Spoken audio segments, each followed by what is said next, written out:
ya la culpa es de los opositores que no se unen, pero de nuevo, hay ese 30% invisibilizado que no lo estamos viendo. ¿Cómo se veía en este caso? Sé que es una tabla enorme que no deben ver nada, pero yo se los voy a explicar ahorita. Esas son todas las encuestas preelectorales que se han hecho, ¿ya? Abajo está el promedio de todas esas encuestas. El 36.7% en verdad, en promedio de todas las encuestas, es la votación que tenía Evo Morales. 44.3 sumaba más o menos todos los otros candidatos de oposición, y entre los indecisos, no sabe, no responde y demás, sumaba un 20%. De nuevo, ese 20% luego se toma una decisión, ¿no? Pero no tienen identidad política, votan, pero su identidad política no es hacia un lado o hacia el otro. Con el 2020, de nuevo, ¿no? Si alguien viene de afuera y dice, pucha, un año antes, ¿no ve? Tenía, digamos, una cierta mayoría el movimiento socialismo con o sin fraude. La oposición junta era, de alguna manera, una mayoría. Un año después, eso se da la vuelta, ¿no? Luis Arce gana con 55% y el resto de la oposición, sumados todos los actores, los candidatos de la oposición, tenían 43-44%. Pero de nuevo, si lo vemos, nos ayudamos de las encuestas preelectorales, que ahí está el cuadrito, pero lo he puesto en resumen aquí a la izquierda. Da más o menos estos 3/3, ¿no? 32.35 oficialismo, 43.78 oposición, y el promedio de todas las personas que indecisas, voto blanco, voto nulo y demás, los que están, digamos, en esa otra bolsa, sumaban un 23%.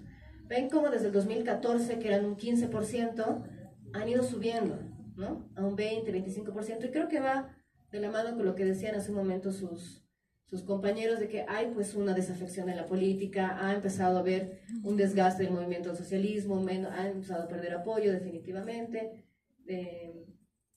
y esa pérdida de apoyo ha empezado a irse a esa bolsa de los ninguno.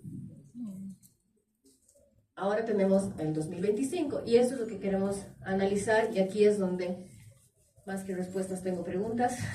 O sea, creo que es algo a lo que le tenemos que poner mucho piense, porque se ha roto ese eje más anti-más, oficialismo-oposición.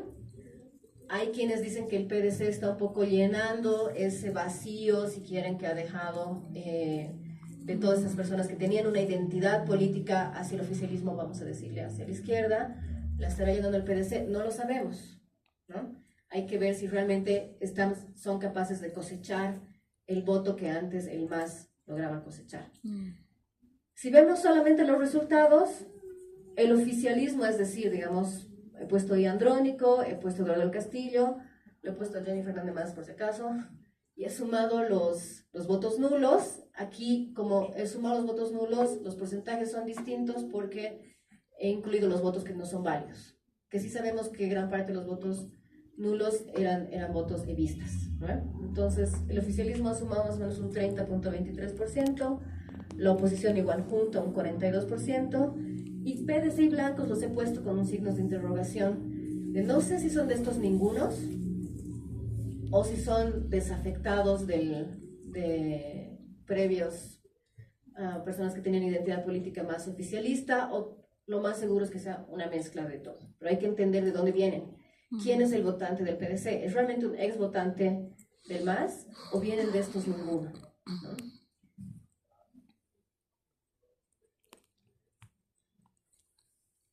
Ahora ya no es caso. ¿Sí? ¿No puedes adelantar?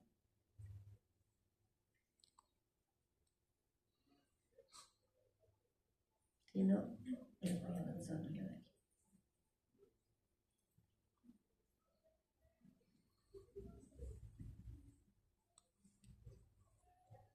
Si se acuerdan, esa tortita que yo les mostraba al principio, de los 3/3 que encontramos en esta encuesta del proyecto Unámonos, más o menos se pueden volver a ver en los últimos resultados electorales, ¿no? Es decir, ese porcentaje que ha ganado Rodrigo Paz, más sumados los blancos, podrían ser esos ningunos, mientras el oficialismo disperso entre el voto nulo y entre las otras opciones electorales, digamos, sigue ahí presente como una identidad política. Ahora sí. Gracias. Es que este es otro tic.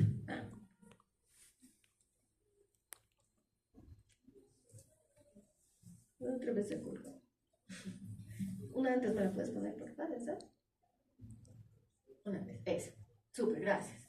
Ahí está lo que les decía, ¿no? Esta tortita que les mostraba al principio se parece un poco a los resultados que hemos obtenido, ¿no? Nosotros, nuestra encuesta es 2022, 2023, esto ya es 2025, por supuesto van a haber cambios, pero parece, ven cómo sigue esa Bolivia de los 3/3, desde el 2014, ese tercio que está al centro, por decirlo así, ha ido creciendo y termina siendo un actor fundamental. No era tomado en cuenta.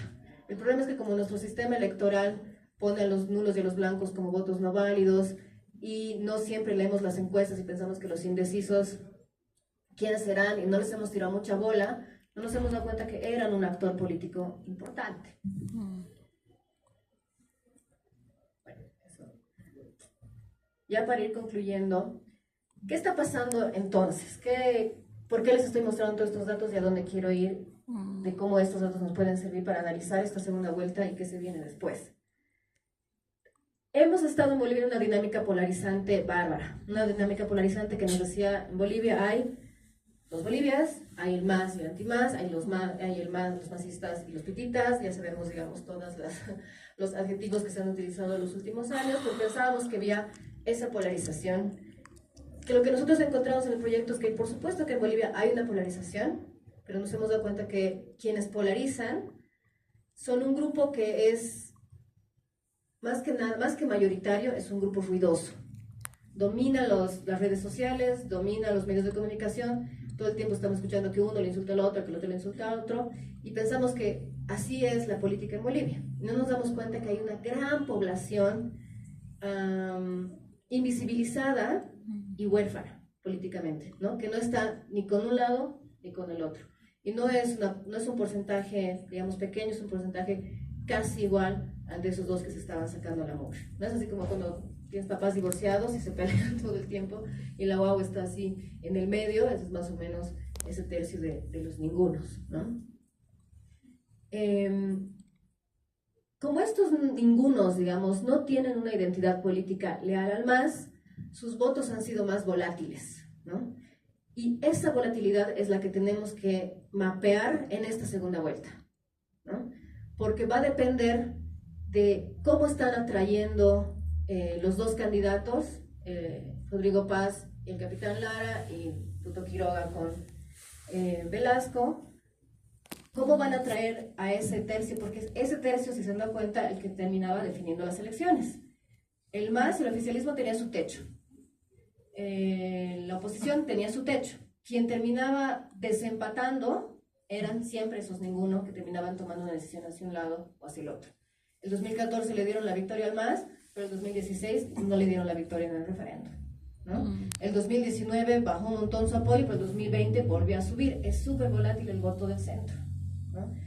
Y el problema es de que como politólogos, como cientistas sociales y políticos, no los estudiamos lo suficiente. Entonces no sabemos, es una volatilidad que, como ya han dicho muchos, de repente sorprende. ¿Por qué el Rodrigo Paz? Tal vez no nos hubiera sorprendido tanto si hubiéramos entendido un poco más a ese centro.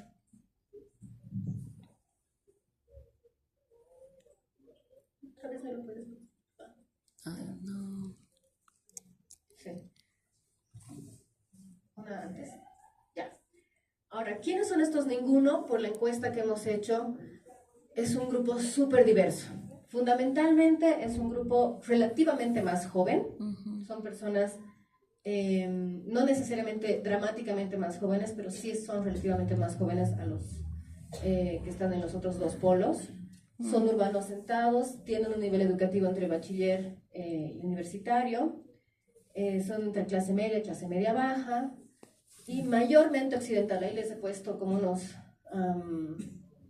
asteriscos porque no quiere decir que sean todos occidentales.